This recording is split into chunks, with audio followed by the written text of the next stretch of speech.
I've said it before and I'll say it again. I've never met a Chris that I don't like. Although I don't know if I've met anyone that spells it the way that you do. What was the idea behind spelling it like that? Well, just to be a little different, and I just always wanted to spell my name a little different. Always practiced my signature when I was a kid. Always wanted to be successful in the world of entertainment, and it was innate in me since I can remember. That's all I ever did was magic and music since I was 6 years old.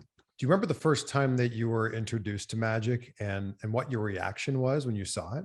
Yeah, my Aunt Stella, when I was 6, taught me my first card trick. I saw her do it and I didn't understand how it worked. Drove her crazy to teach it to me. Eventually she did. And then I drove everybody crazy in my house doing the same trick over and over and over again until a little later in life when I was 10 or 11, I got a magic set under the Christmas tree. And then I really got bit with the bug and I started really taking it seriously and started performing for birthday parties, private events when I was 12 and performed at bars starting at 14. So it was quick. And we have something in common other than, our amazing first name. I'm a big WWE fan. All right And on. we interview a lot of pro wrestlers on the show. And I know that you really got your first big break it was WWF New York at the time. That's true. The McMahons, still good friends to this day, and gave me an opportunity to take their banquet room in the basement of what was the WWF. Then they got the F out and it was WWE. And, eventually I was supposed to do like a few weeks there. It ended up turning into, I did over a year. I think I did 14 months there, did 600 performances. Broadway and 43rd in the basement there in a makeshift theater that I created. And it was the real start of all of these other things that to follow, which was my first television special on a network then, and then another one. And then I went to Japan and did one. And then I finally sold Mindfreak. So it all kind of evolved and escalated from the WWE. They kind of gave me my first break thanks to the McMahons. So were you in that like whole Times Square hustle of like trying to get people to come into your show? Yeah, I had really, really long hair at the time down to my thigh, and I used to tuck it up in a hat and go out and hand out flyers as somebody else, and had to get people there. But the show was very successful considering it was a small room, and it really helped create the foundation. And the McMahons really supported me in the way of, giving me coverage through the WWE, and also having their wrestlers come see some of the demonstrations that I did, whether it was being underwater for 24 hours in the middle of Times Square or hanging by 6 fish hooks for 6 hours. They always had wrestlers come by and support me. The Big Show, Hulk Hogan, you name it. Everybody I had the pleasure of meeting back then. I love how you rhyme off these performances like they're nothing. I was just hanging from fish hooks for 6 hours. No big deal. Right. It's just a day in the office. I perform Mindfreak at Planet Hollywood, which thankfully to all of your viewers is the #1 best-selling show in Las Vegas. And, I've been performing here since 2005 and I've been doing thousands of shows. And, I created an experience that is immersive, is revolutionary, and literally puts my life on the line because it's a very physical show. And what I try to do is to create an experience that you can't have anywhere else in the world, not just in Las Vegas, but and I think that's really why people have gravitated towards the show, because I do all these kind of crazy things over their head. It happens behind them. There's a tornado in the show. And I think that was able to kind of manifest itself and translate into Magic with the Stars now. And now I have celebrities performing my material that I teach them. And Emmy award-winning comedian Lonnie Love, master magician Lance Burton, and myself judge them, hosted by the hilarious Eddie Griffin. So it's something completely different on television, something completely different live when you see my show. So it's kind of my world. So what's so interesting about that is it's this fine balance of like being a great student, learning the ins and outs of how the illusion is done, and then also being great at showmanship on stage and pulling it off. So where's the balance there? Well, I mean, for me, I've been doing this for so long. It's all about creating experiences that are completely unique and original. But for me, it's about reverse engineering. What do I want to see as a fan? What do I want to see that would be a visual feast? And then I reverse engineer whatever that is, how to do it. And that's how I create it in my 60,000 square foot studio out here. And that's why, when you come see Mindfreak or you watch Magic with the Stars, you see things that you've never seen before. You see the greatest levitation, or what has been named the greatest levitation of all time, because I was able to evolve that for over 20 years in my studios and on stage, and really make something that's completely unique from any other illusion in the world, and something that really garners a tremendous respect from the community worldwide. So when a celebrity comes to you on Magic with the Stars, where do you even begin? Well, we break it down to 3 different categories. So there's close-up magic or mentalism, parlor or stage, and then we have grand illusion or grand escape. So we take 3 different categories, and we take the 2 celebrities and teach them basically the same 3 categories, but different effects. Sometimes the A demonstration, which is our grand illusion or escape, would be the same. And we want to see like what they're going to bring to the presentation, so that the audience, the home audience, can see the difference of who presented this better. The same illusion, who can do it better. But then we have different close-up effects that they perform, bringing their own style and presentation and personality and character to it. So it's about really breaking it down to what are they learning, and how do I teach it to them in a way that they can really grasp, and that can be the quickest way for them to learn. And so what I do is look at their discipline. If they're an actor, they're used to learning lines, they're used to, taking and doing, hitting marks and dealing and interacting with props and people and facial expressions and costumes. So I do like a layer approach when I teach it to them, so that I just teach them the base and then build on from there.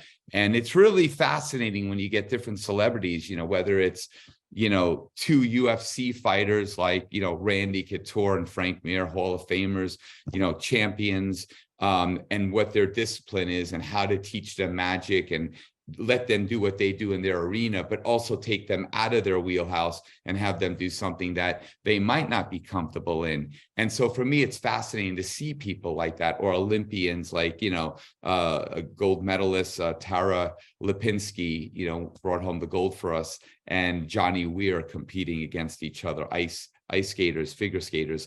And then you take Frankie Muniz and Lolo Jones, an Olympian versus an actor. And how does that work? Male and female competing in 2 different disciplines.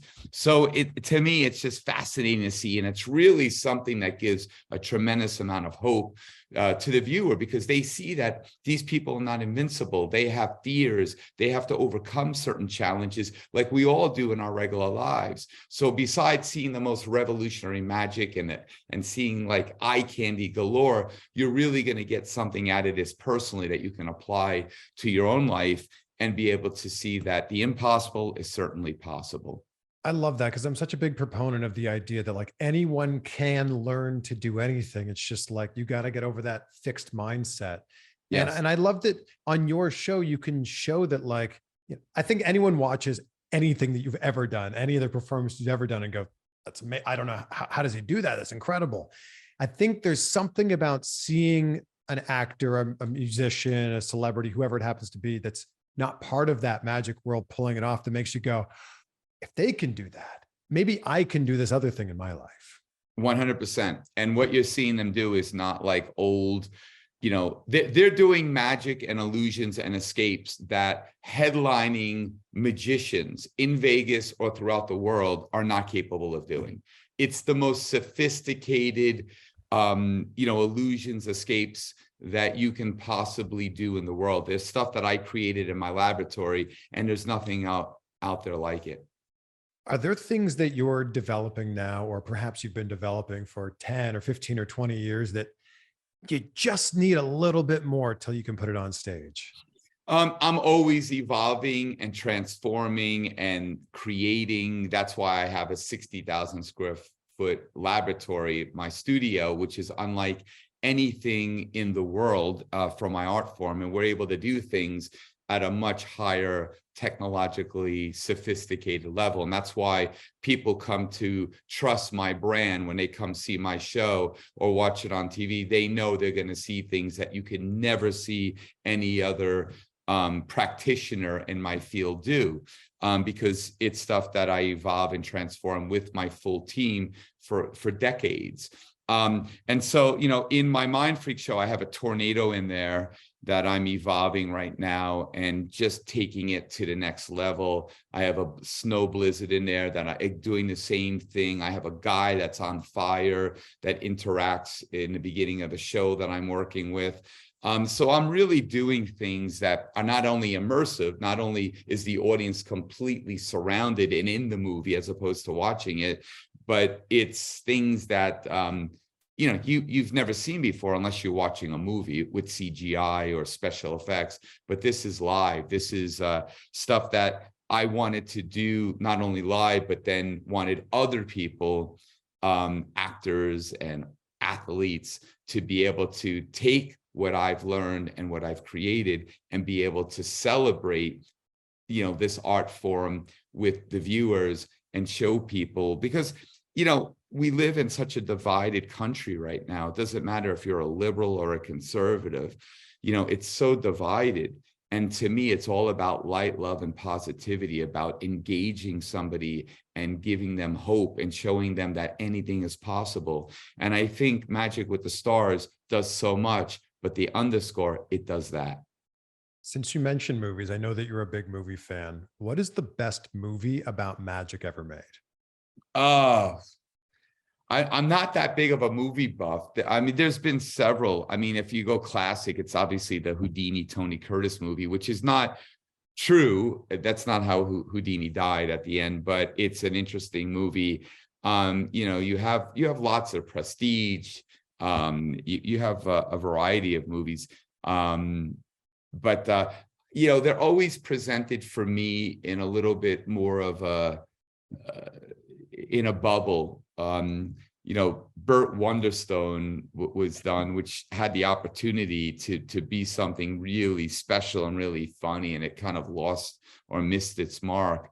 And I think it's because you have people that don't really create magic or are not doing what I do every night, and so they don't really understand, you know, how to translate that in a way that's believable or something that's engaging in a funny way or in a serious way.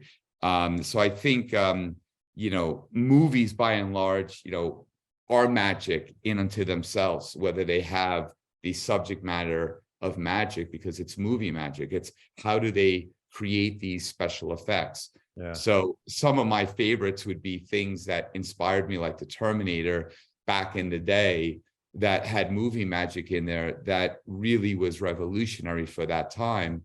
And I was Stan Winston's partner for a period of time, and got to see a lot of what they did and what I did, and how we kind of combined our crafts to create something very special. And to me, that's really where I'm at. Like, my show has 3D without 3D glasses on, has practical effects, virtual effects, because there's a 500 million pixels of video in Mindfreak at Planet Hollywood. And even on Magic with the Stars, there's more technology in that theater than any theater in the world. You're talking about, you know, 31 flame heads. You're talking about, you know, 500 million pixels of video, just, you know, 165 surround sound speakers to create a sound system that feels like you could touch it. So there's so much technology in there. And I think whether you watch it on TV and you're like, oh, that's not possible that they could do that live, but then you come see it live and you're like, he does really levitate and fly and do this in the middle of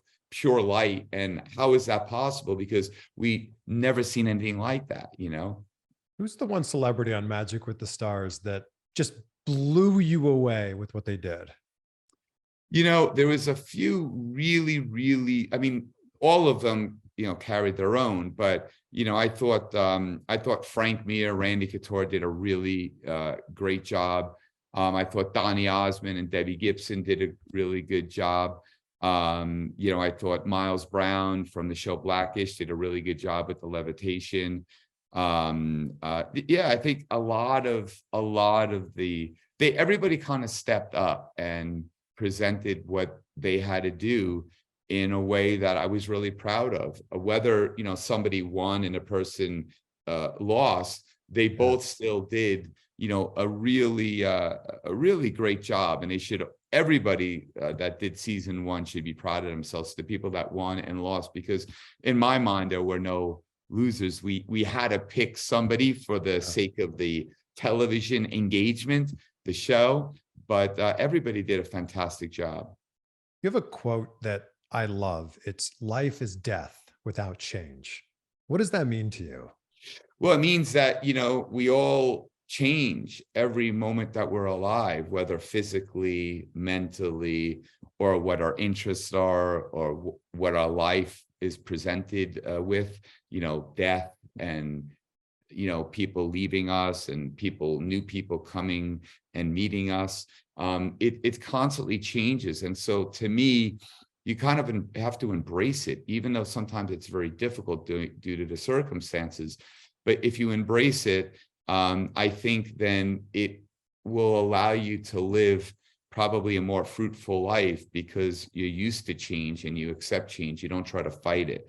You know, I create things all the time and they're my babies, but I cut and pull things and edit. I never get married to anything in my creative, you know, outlet, because for me, it's all about change and growth and transformation and looking for what is extraordinary. So life is death without change, because if you don't have change, then obviously you're not living. I know how much of an influence Houdini was for you. Which of your illusions do you think that he would be most impressed by if he was still with us today? You know, I think Houdini was a true provocateur, you know, for his day. He did things that really pushed people's buttons and did it in the name of escape. But Houdini never really took a lot of chances on stage. Like, he never held his breath for any significant amount of time on stage in front of the public without having a curtain or some type of veil between him and the audience. And I think, you know, Submerge is a demonstration where we just had Jeff Timmons from 98 Degrees and R&B legend, sold over 10 million albums, Genuine, you know, attempt it. And, you know, I don't know if Houdini would have done that. Houdini didn't want to do a lot of things. He didn't want to be buried alive because he said the weight of the earth was too great, I believe. And so I think Houdini would see a lot of things because it's a whole different time. And back then, you know, he could do something for 20 minutes on stage and people would sit there and be engaged. If I do something for 2 minutes now, it's pushing the envelope because people have so much information at their disposal, at their fingertips and on their devices, that their attention span, you know, is not what it was 3 years ago, 10 years ago, and 20 years ago. Forget about, you know, the early 1900s. So Houdini was able to get away with a lot more. Picking locks and stuff like that back in his day was a lot easier because, you know, handcuffs were a single spring. Today they're a double spring. It was just a different world, and he took advantage of it, and he should, and he did. And you know, we have to be the best that we can be within the period of time that we're living and performing and doing our craft, and that's what I try to do. And you know, we have to embrace the mediums that we have at our disposal. So I remember seeing Mindfreak on TV for the first time, and I had never in my life seen someone do the transition of like eating the camera. Where did that idea come from? I think my whole approach to my art form is not magicians. Although I love Houdini and Ricciardi and, certain magicians, my influence came from more pop culture. I grew up on MTV. I grew up on bands like Led Zeppelin and Black Sabbath and Kiss and great songwriting. So, I think my conscious approach, I was very conscientious about my approach back then because I was very influenced by rap and rock and played music and sang and wrote my own material. So I think that kind of came from that attitude. I would say that rock and roll attitude came from kind of what my influences were, what I did in clubs, and kind of that, no tuxedo, no top hat, no rabbit, screw to tradition. I'm going to do something that's my own. And I think that's why people connected to me, because not only was I a product of the times, but I also had a message, and my message was, when the mind, body, and spirit work together, anything is possible. And I just kind of had this attitude, and we didn't see that in magic back then. People were much more reserved. You're going to turn 55 next month, which is mind-blowing to me. Can you please tell us where the Fountain of Youth is? It's not here because you could see the grays. I didn't get a chance to shave this morning, so I apologize. But no, I think it's about, eating right, and I try to eat right as much as I can. I mean, I cheat a lot, especially with 3 kids. But what's Criss Angel's go-to cheat meal? Oh, pizza. I love pizza. Oh, you're speaking my language here. Yeah. But I try to stay with like protein, like chicken, vegetables, stuff like that. Maybe a filet mignon once a week, twice a week. Yeah, I try to exercise. I either do a little cardio or, or lift a little bit of weight, kind of roll around, with a little bit of jiu-jitsu, a little bit of mixed martial arts. I have a gym in my house, so I train doing that stuff, and getting ready to get back into that really in a meaningful way with Frank Mir. He's going to be training me. Yeah, I just love doing stuff like that. I love being physical, and then the show is very physical. So I do that show 5 days a week, Wednesdays through Sunday. And then all the other projects like Magic with the Stars. So I'm always moving, always working, and keeping busy. Yeah, you fall into that same category as Tom Brady, where you don't age. Well, I don't know about that. I try to drink a lot of water, but not as much as I should. Yeah, it's getting old. It's getting harder as you get older. It's not the recovery is not as easy, and I still do the same pace that I always did. So, right now, for me, it's definitely, I'm not slowing down, but it's not as easy. What was the one, by the way, is it illusion, trick, stunt, performance? What do you like? To me, they're illusions or demonstrations. I don't really use the word tricks. I know Lance uses that all the time, because to me, a trick is, this is a bit, for me, a little bit cheaper.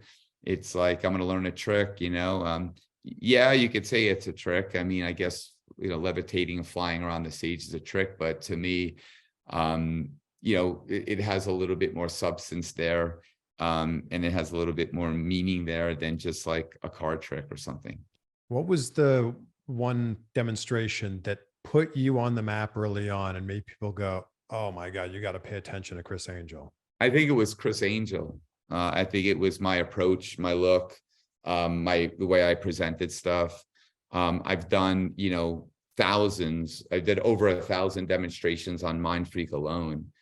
I just did 75 illusions on television with Magic with the Stars. There's a lot of magic in the series, and people can watch it obviously every Saturday night, 8, 7 Central on the CW, and they can see, kind of my body of work, because on Magic with the Stars, they're going to see me and they're going to see celebrities performing these effects, these demonstrations, and they're going to see, some of my greatest pieces, as I said, my levitation, my flying, which was named the greatest greatest illusion of all time. But they're also going to see, like, you know, my cutting in half without any boxes, completely out in the open. They're going to see the Mystica chair, where a girl vanishes and instantly reappears in a split second. They're going to see escapes and submerged and all types of demonstrations that I think are some of my hits that people come to see, and they're going to see them performed by celebrities, learning them from me. And you're going to see that process behind the curtain for the first time,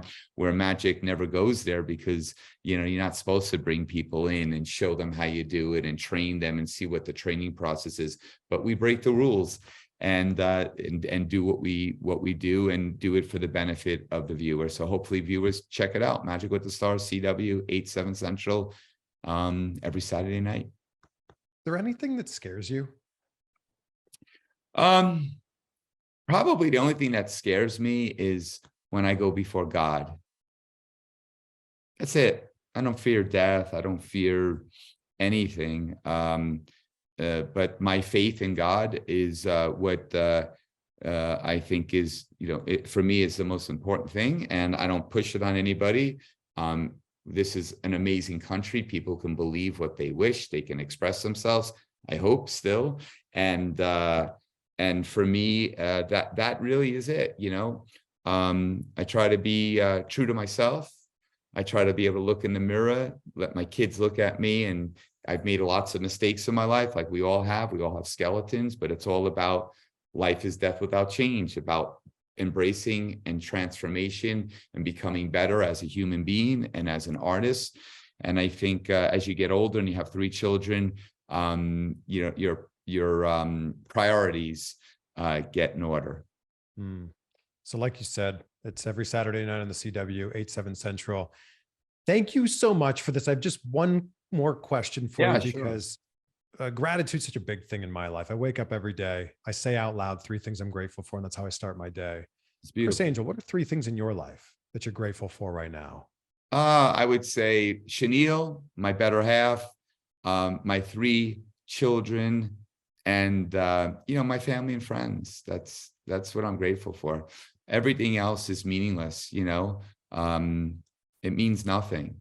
Memories are what we have to create for others to remember, and that's the greatest gift you can give somebody. You are such a legend. Criss, thank you so much. No, thank you, and I wish you all the best, and hopefully you'll come out and see Mindfreak or watch Magic with the Stars, but I'd love to meet you in person if you're ever out in Vegas. Let's do it. I'm in Vegas like once a month, so next time there, I'd love to come let us know, and we'll get you some tickets and bring whoever you'd like. And I'm sincere. I'm not just saying that, but, you know, definitely reach out to whoever set this up, and you'd be absolutely welcomed and be my guest. It would be an honor. Again, Criss, Awesome. Thank you for being so great. Awesome. Likewise. Take care.